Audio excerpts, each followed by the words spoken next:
وعبر سكايب من جنيف ينضم إلينا القيادي في حزب المؤتمر الشعبي العام السيد ياسر يماني. مساء الخير أستاذ يماني، وأهلا فيك بحدث اليوم. أرجو أنك تسمعني بشكل جيد. أهلا وسهلا أستاذة نجوى، ونرحب كذلك بالمشاهدين الكرام، ونحن سعداء أن نكون معكم في هذا المساء. ونحن أيضا سعداء. سيد يماني، نحن نتحدث معك بعد ما استطلعنا ما حصل بصنعاء، وما يقال بأنه ربما في تفاوت بالمواقف بين الحليفين، الرئيس المخلوع علي عبد الله صالح وحزب المؤتمر العام اللي حضرتك أحد قياديه، والطرف الآخر وهو طرف الحوثيين. هل هذا دقيق؟ دعيني سيدة نجوى أن أكون أكثر صدقا وصراحة معك. اليوم الحوثيين همشوا المؤتمر الشعبي العام الذي كنا نتأمل أن يغلب الطاولة على رؤوسهم من وقت مبكر، بعد أن تغلغلوا في كل مفاصل الدولة، في كل أجهزة الدولة، بعد أن دمروا الوطن. وللأسف ظلينا نحن وكثيرين معنا من المؤتمر الشعبي نترقب أن يغلب المؤتمر الشعبي الطاولة على رؤوس الحوثيين، وأن نعود إلى حافة الصواب، وأن نمد أيدينا وأن نتصالح مع الرئيس هادي، لأنه كما يعني ليس نحن كما يظن كل أبناء الشعب فيه ظنا كبيرا، ومعه الفريق علي محسن صالح، أنهم هم صمام الأمان لعودة الدولة المختطفة من الحوثيين وميليشياتهم. هذا موقفك أستاذ ياسر، هذا موقفك أو موقف حزب المؤتمر الشعبي العام؟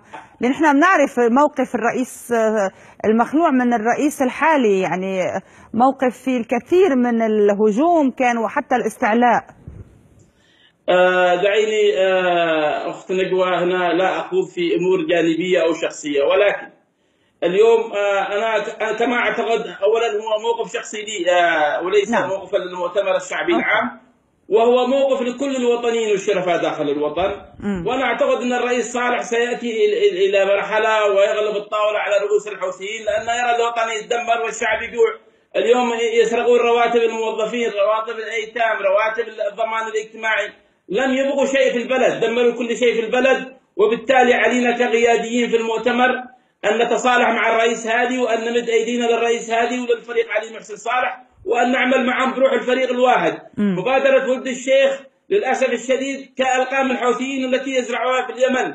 مبادرة ولد الشيخ ستمكن الحوثيين، بينما الذي ينصب على الأرض في 75 إلى 80% هو الرئيس عبد ربه منصور هادي ونائب الفريق علي محسن، عدن وصنعاء ولحج والمهرة وحضرموت ومأرب والجوف وكثير من المحافظات. بالتالي مبادرة ولد الشيخ يريد أن يمكن الحوثيين من كل هذه المحافظات التي سيطر عليها الرئيس عبد ربه منصور هادي وطاقم إدارته. في حالة أن وافقوا على هذه المبادرة، يعني أن يتم تمكين الحوثيين من كل الدولة اليمنية، وبالتالي يعيدوا إلى هذه المحافظات بعد أن انتزعهم وانتفضوا بالشعب، وبعد أن وقفوا إلى جانب الشرعية. نحن اليوم نطالب عبر قناة العربية كل الشرفاء في المؤتمر الشعبي العام وفي مقدمتنا الرئيس السابق علي عبد الله صالح أن يعيدوا كل حساباتهم، وأن يدركوا أن الرئيس عبد ربه منصور هادي هو رجل مؤتمري، رجل وحدوي، ومن يراهن على غير ذلك فهو خسران. نحن عارضنا الرئيس هادي لأكثر من 4 أعوام، ووصلنا اليوم إلى قناعة أن لا بديل عن الرئيس هادي في أن يقود المرحلة القادمة، وأن يعمل الجميع إلى جانبه لتطبيع الأمور، لتوقيف الاقتتال، لتوقيف النزيف اليمني. يكفي من دماء سالت، يكفي البلد تدمر بسبب ميليشيات خرجت من جحورها لا تمتلك أي قضية، وليس هم أوصياء على اليمن واليمنيين، هم يسعون إلى أن يكونوا رديف لحزب الله في اليمن، شبيه لحزب الله، وينفذون أجندات إيرانية على حساب اليمن واليمنيين. أستاذ ياسر، طبعا نحن نتحدث مع حضرتك من بعد ما حضرتك وجهت ما سمي اعتذار للرئيس اليمني وهاجمت المشروع الحوثي باليمن. كمان نقطتين هنا أسألك. أولا، حضرتك تقول بأن الموقف شخصي، ولكن أيضا تتحدث بلسان عديد من قيادات المؤتمر الشعبي العام. أريد أن أفهم هذه النقطة. هل في تململ كبير داخل صفوف حزب المؤتمر من هذا الحلف أو من هذا المشروع؟ تململ كبير، وليس موقفي أنا. هناك قيادات داخل صنعاء صامتة لا تستطيع أن تبحي بمواقفها الوطنية إلى جانب الرئيس هادي نظرا لما يعانون من الميليشيات. المؤتمر الشعبي اليوم لم يعد يتحمل ما يدور داخل الوطن. المؤتمر الشعبي العام وكثير من القيادات لهم اليوم مواقف تغيرت كليا تجاه الرئيس هادي والفريق علي محسن. لماذا؟ ما الذي حصل؟ الذي حصل أن الحوثيين تغلغلوا في كل أجهزة الدولة، همشوا كل القيادات المؤتمرية، بل ذهبوا إلى سجن كثير من القيادات ولم تبع بها القيادات كثير من المواقع الإعلامية. المؤتمرين اليوم أصبحوا شبه مهمشين، إن لم يكونوا بعد غدا إن صحت مبادرة ولد الشيخ، إن لم يكن ينصب لنا الحوثيين مشانق في صنعاء وفي باب اليمن.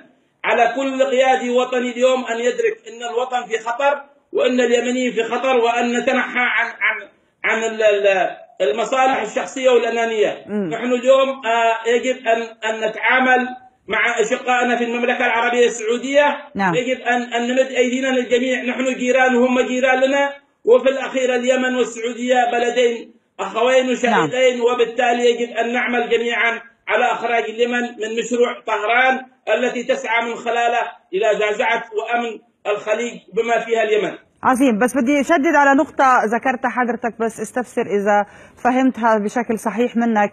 تقول أنه في عدد من قيادات حزب المؤتمر الشعبي تم اعتقالهم؟ كثيرين نعم تم اعتقالهم.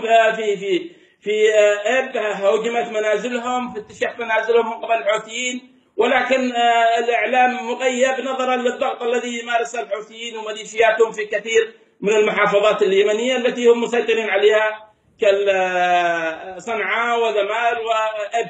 نعم. هم لا يمتلكون أرضية أساسا في اليمن. نعم. ومع كل ذلك كنا نتمنى على ولد الشيخ أن لا تؤثر عليه حسائل صلالة التي قدموها للحوثيين مقابل أن يسلم اليمن. ماذا تقصد؟ أنا كان سؤالي الأخير رغم انتهاء الوقت على هذا الموضوع، لماذا ترى بأنه ولد الشيخ أحمد إلى هذا الحد هو قريب من الحوثيين تحديدا، يعني ليس من الحوثيين ومن حلفهم مع الرئيس المخلوع، بل من الحوثيين تحديدا؟ لماذا؟ هو قريب من الحوثيين ولم يكن قريب من المؤتمرين، وكل طبقاته من تحت الطاولة مع الحوثيين. لماذا؟ لأنه للأسف الشديد أصبح أكثر المقربين للحوثيين، وربما بعد غدا نسمع ولد الشيخ يؤدي الصرخة الحوثية. يأتي ماذا؟ ربما نسمعه بعد ذلك يؤدي الصرخة مع الحوثيين، صرخة الحوثيين. طيب إن شاء الله لنا أحاديث مقبلة، وبتمنى تكون رسالتك وصلت عبر شاشتنا. شكرا جزيلا. القيادي في حزب المؤتمر الشعبي العام السيد ياسر اليماني عبر سكايب من جنيف، شكرا جزيلا لك.